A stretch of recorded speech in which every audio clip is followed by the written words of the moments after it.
India பற்றி தேவையில்லாமல் பொய்யான தகவல்களை பரப்பி பிறகு வாங்கி கட்டிக் கொள்வதே பாகிஸ்தானுக்கு வேலையாக இருக்கிறது. இதற்கிடையே லஷ்கர் இ தொய்பா துணைத் தலைவர் சைஃபுல்லா கசூரி பகிரங்கமாகவே இந்தியா பற்றி பேசியிருக்கிறான். காஷ்மீரிலிருந்து பாகிஸ்தான் பின்வாங்காது என்று கூறியுள்ள அவன் இந்தியா நீர்பயங்கரவாதம் செய்வதாக சாடியிருக்கிறான்.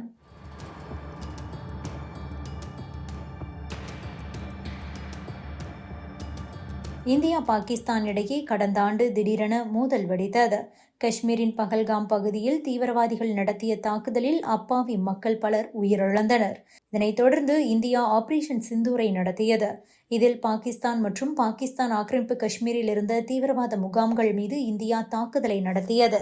அதன் பிறகு இந்தியா பாகிஸ்தான் இடையே சில நாட்கள் மாறி மாறி தாக்குதல் நடந்த நிலையில் அதன் பிறகு மோதலும் முடிவுக்கு வந்துவிட்டது. இதற்கிடையே இந்த பகல்காம் தாக்குதலுக்கு மூளையாக செயல்பட்ட லஷ்கர் இ தொய்பா துணைத் தலைவர் சைஃபுல்லா கசூரி இந்தியாவை அச்சுறுத்தும் வகையில் பேசியிருக்கிறான். இது தொடர்பான வீடியோ இணையதளத்தில் வேகமாக பரவி வருகிறது.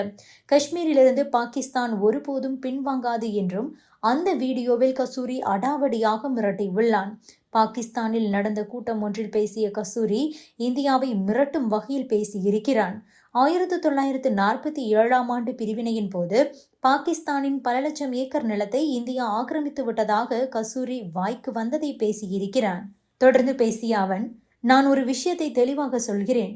சொந்த மக்கள், வெளியாட்கள், நண்பர்கள், எதிரிகள் என எல்லாருக்கும் ஒன்றை மட்டும் சொல்லிக் கொள்கிறேன். எங்களை நீங்கள் பயங்கரவாதிகளாக சித்தரித்தாலும் சரி, உலகம் தலைகீழாக மாறி அரசுகள் கவிழ்க்கப்பட்டாலும் சரி, காஷ்மீர் மிஷனிலிருந்து நாங்கள் ஒருபோதும் பின்வாங்க மாட்டோம். இதை நான் திட்டவட்டமாக தெரிவித்துக் கொள்கிறேன் என கூறியிருக்கிறான். மேலும் இந்தியாவுக்கு சொந்தமான அமிர்தசரஸ், ஜோஹியாப்பூர், குர்தாஸ்பூர், ஜுனாகத், மனாவதர், ஹைதராபாத், தக்கானம் ஆகியவை பாகிஸ்தானுக்கு சொந்தமானது என்றும் அதை இந்தியா பறித்துவிட்டதாகவும் எந்த ஒரு ஆதாரமும் இன்றி பொய்யான தகவலை கூறியிருக்கிறான். மேலும் அவன் 6 மாதங்களுக்கு முன்பு எங்கள் எதிரிக்கு, அதாவது இந்தியாவை சொல்கிறான், அவர்களுக்கு பாடம் புகட்டினோம். 1 மாதத்திற்கு முன்பு நான் ஹபீஸ் சையதை சந்தித்தேன்.